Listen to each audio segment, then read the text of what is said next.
नमस्कार मंडळी, मराठी भूतांच्या गोष्टी या युट्यूब चॅनलवर आपलं स्वागत.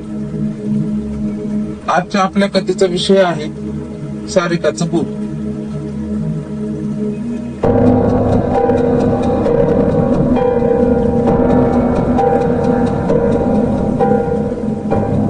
आमच्या गावी शंकर म्हात्रे नावाचे एक गृहस्थ होते. त्यांना 2 मुलं होती, मोठा महेश आणि लहान संजय. त्यांच्या दोन्ही मुलांची लग्न झाली होती. मोठ्या मुलाला म्हणजे महेशला एक मुलगा आणि एक मुलगी होती. दोघंही लहानच होते आणि संजयचे नुकतेच 1 वर्षापूर्वी लग्न झालं होतं आणि त्यांना 4 महिन्याचं बाळ होतं. महेशची बायको दिसायला खूपच सुंदर होती. तिचं नाव होतं सारिका. जेवढी ती दिसायला सुंदर होती तितकीच ती खूप हुशारही होती. घरच्या आणि कामाबरोबरच ती संपूर्ण शेतही स्वतः सांभाळायची आणि ती बाईक ही चालवायला शिकली होती.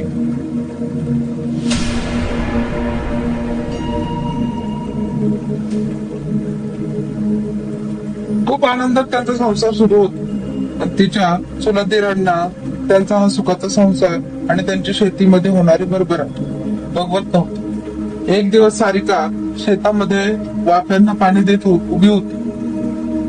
शेताजवळच विहीर पण होती. ती विहीर तिच्या दिरांच्या आणि त्यांच्या शेताच्या मधोमध होती. अचानक तिच्या एका चुलत दिराने मुद्दाम पाण्याची मोटर बंद केली आणि तिला ओरडायला लागलं की हे पाणी वापरायचे नाही. त्यावरून त्याचं आणि सारिकाचं जोरात भांडण झालं. ती म्हणाली की ही विहीर एकटी तुमची नाही, त्यामुळे बघतेच कोण अडवते मला.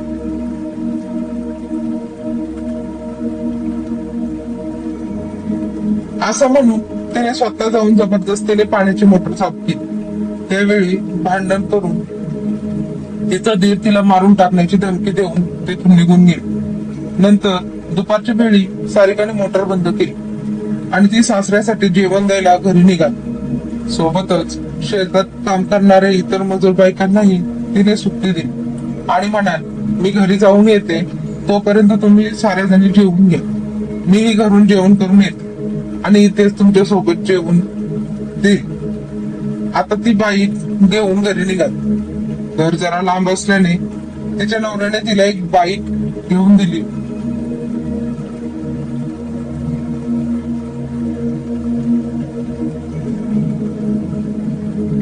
मग घरी जाऊन तिने सासऱ्यांना जेवण दिले आणि आपली जेवणाची शेतोरी घेऊन ती पुन्हा शेताकडे जायला निघाली. काही अंतर पुढे आल्यानंतर तिला असं जाणवलं की कुणीतरी तिचा पाठलाग करत आहे. म्हणून तिने मागे वळून पाहिलं तर 3 चुलत दीर तिचा पाठलाग करत होते. ते का पाठलाग करत आहेत हे समजायला तिला जास्त वेळ लागला नाही. तिने आपल्या बाईकचा स्पीड वाढवला आणि त्यांनीही आपली बाईक जोरात पळवायला सुरुवात केली. मग ती जवळजवळ त्यांच्या शेताजवळ आणि अचानक मधूनच आपली बाईक दुसऱ्या वळणावर वळवली.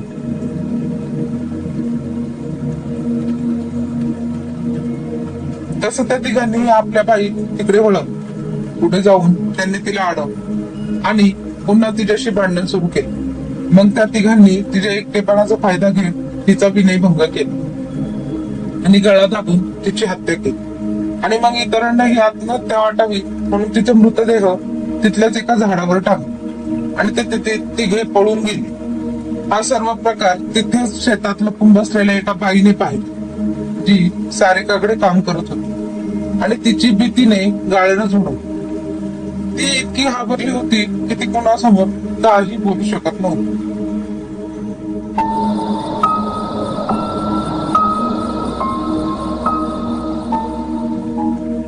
त्यांनाही कळून चुकलं होतं ही आत्महत्येतून हत्या होती, पण त्या तिघांच्या गावात दरार होता. कारण मुळातच ते गुन्हेगारी प्रवृत्तीचे होते. त्यामुळे त्यांच्या विरोधात कोणीही तक्रार केली नाही आणि पोलिसही काही करू शकले नाही. सर्व गावाला खरं काही ते माहीत होतं व कोणीच काही बोलायला तयार नव्हतं. त्यानंतर सारिकाच्या सख्या लहान दिराने म्हणजे संजयने त्या तिघांवर संशय असल्याचे पोलिसांना सांगितले. तर त्यांनी त्याचाही अपघात घडवून आणला, ज्यात त्याची बायको जखमी झाली. पण सुदैवाने त्यांचे बाळ सुखरूप राहिले. या घटनेच्या 1 महिन्यानंतर एक दिवस त्यांच्या शेजारच्या एका बाईने रात्री सारिकाच्या 2 लहान मुलांना कोणाशी तरी बोलताना बघितलं, पण त्यांच्या समोर कोणाच नव्हतं. जेव्हा तिने त्या मुलांना विचारले की कोणाशी बोलत आहात इतक्या रात्री, तर त्यांचं उत्तर ऐकून त्या बाईला धक्काच बसला. त्या मुलांनी सांगितलं की ते त्यांच्या आईशी म्हणजे सारिकाशी बोलत होते. ती त्यांना भेटायला आली होती. मेल्यानंतरही सारिकाचा आत्मा तिच्या लहान मुलांसाठी तडफडत होता. हळूहळू या गोष्टीची गावात चर्चा होऊ लागली की सारिका तिच्या मुलांना भेटायला अजूनही येते.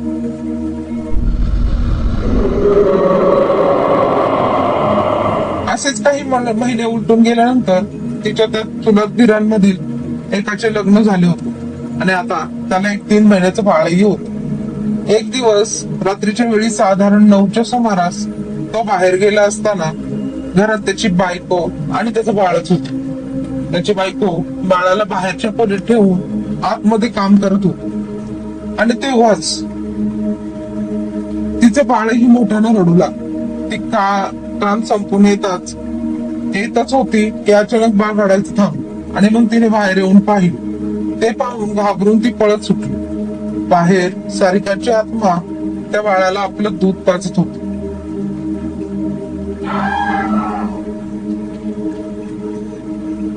नंतर काही लोक जमा होऊन तिथे येऊन पाहतात तर सारिका नव्हती. ते बाळ शांतपणे झोपलेलं होतं. त्या दिवसापासून रोज रात्री सर्व झोपल्यानंतर सारिकाची आत्मा त्यांच्या घराचं दार वाजत असे आणि रागाने त्यांना बाहेर बोलावत असे आणि म्हणत असे, आता या बाहेर, बघू कसा जीव घेता माझा, तेच बघते. हा प्रकार त्या तिघांच्याही बाबतीत घडू लागला होता आणि आता सर्वांनी तिचा धसका घेतला होता. काही दिवसांनी त्या सर्वांनी आपापली घरे सोडून दुसऱ्या शहरात निघून गेले. पण असं म्हणतात की त्या घरात कोणीही राहिलं जात नाही. त्यामुळे आता त्यांची घरे ओसाड पडून आहे. अशा प्रकारच्या घटना कित्येक गावातही घडत असते, पण लोक गुन्हा करण्याआधी या गोष्टीचा विचार करत नाही की त्या व्यक्तींवर तिच्या जवळच्या माणसांचं काय होत. पण आजही सारिकाचा आत्मा तिच्या लहान मुलांसाठी तळमळतो आणि त्यासाठीच तिचा आत्मा आजही भटकत आहे.